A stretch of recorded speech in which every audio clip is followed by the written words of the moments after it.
नमस्कार। मध्यमत में आपका स्वागत है। मैं हूं गिरीश उपाध्याय। दोस्तों, इन दिनों हम मध्यमत की विशेष पेशकश कोरोना इफेक्ट सीरीज के अंतर्गत इस महामारी से जुड़े विभिन्न विषयों पर बात कर रहे हैं। कल हमने देश के अनेक शहरों से पलायन कर फिर से गांव घर लौटने वाले कामगारों की बात की थी। आज उसी को आगे बढ़ाते हैं। दरअसल भारत में आबादी का पलायन कोई नई बात नहीं है। आंकड़े बताते हैं कि देश के विभिन्न भागों से हर साल होने वाला लाखों लोगों का स्थायी या अस्थायी किस्म का यह पलायन ज्यादातर रोजगार संबंधी कारणों से ही होता है। जब खेती की स्थिति नहीं होती तो देश में लाखों लोग हर साल माइग्रेट कर खेतीहर मजदूर के रूप में या अन्य काम करके थोड़ा बहुत पैसा कमाने के बाद आज भी अपने गांवों की ओर लौट आते हैं। लेकिन गांव से बाहर जाने वालों की एक बड़ी संख्या उन लोगों की है जो स्थायी रूप से बड़े शहरों में ही बस गए हैं। यहां बसने का मतलब यह नहीं है कि उनके साथ जीने लायक स्थितियां बहुत सुखद हैं, लेकिन हाँ, वे जहां भी हैं मेहनत मशक्कत कर अपना और परिवार का पेट जैसे तैसे पाल रहे हैं। इसके साथ हमें यह भी ध्यान में रखना होगा कि मुंबई, दिल्ली, कोलकाता, चेन्नई, बेंगलुरु, अहमदाबाद जैसे दर्जनों शहरों में ये कामगार कोई एक दो दिन में नहीं पहुंचे हैं। कई लोग तो वहां 2-3 पीढ़ी से हैं। गांव या पुश्तैनी जमीन या घर से उनका इतना ही नाता है कि वे वहां रीत रिवाज पूरे करने या सालाना तीज त्योहार मनाने के लिए आते रहते हैं।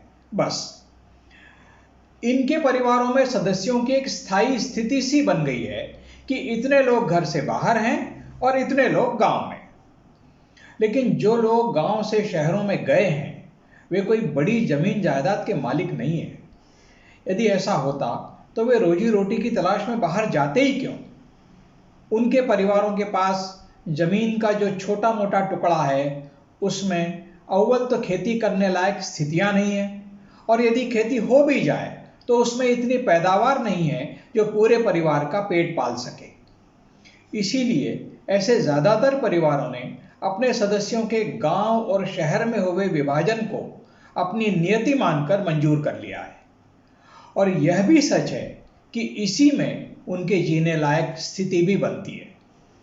जो भी है जैसी भी है, लेकिन इस स्थिति में उन्होंने अपने को ढाल लिया है, इसी में जीना सीख लिया है।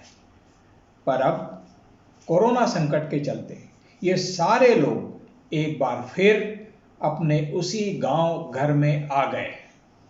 वहां जहां रोजी रोटी का पर्याप्त इंतजाम न होने और रोजगार न मिलने के कारण ही उन्हें घर छोड़कर जाना पड़ा था। तो अब क्या होगा? अब होगा ये कि गांव में रह रहे परिवार पर दबाव बढ़ेगा, बोझ बढ़ेगा। जब शहरों में ही रोजगार नहीं बचा तो गांव में रोजगार कहां से आएगा? पिछले कुछ दशकों में हमने जिस शहर आधारित अर्थव्यवस्था को आगे बढ़ाया है उसमें गांव रोजगार के लिहाज से वैसे भी विपन्न होते गए हैं। ऐसा नहीं है कि शहर गए लोग गांव आते ही नहीं थे, वे आते थे, लेकिन रीत रिवाज पूरे करने या त्योहार मनाने, और वे अपनी कमाई का एक हिस्सा इसके लिए बचा कर रखते थे। यानी गांव आने पर वे खर्च करते थे। पर अब वे लोग पूरी तरह लुट पिट कर खाली जेब भूखे प्यासे अपने गांव घरों की ओर लौट रहे हैं।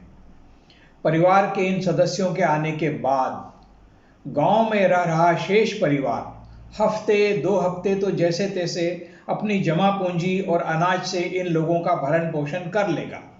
लेकिन उसके बाद क्या? उसके बाद परिवारों में एक नए कलह की स्थिति पैदा होगी, और परिवार से शुरू हुआ यह कलह समूचे गांव के स्तर तक पहुंचेगा। इसके बाद अपराध बढ़ने और कानून व्यवस्था की नई उलझनें पैदा होने की स्थितियां बनेंगी। निश्चित रूप से लॉकडाउन के चलते इन लोगों के पास शहरों में जीने लायक स्थितियां नहीं बची थी, लेकिन गांव लौटने के बाद ये लोग वहां क्या करेंगे, कैसे जिंदा रहेंगे, इसका कोई पुख्ता मैकेनिज्म किसी के पास नहीं है, न सरकार के पास और न ही योजनाकारों के पास।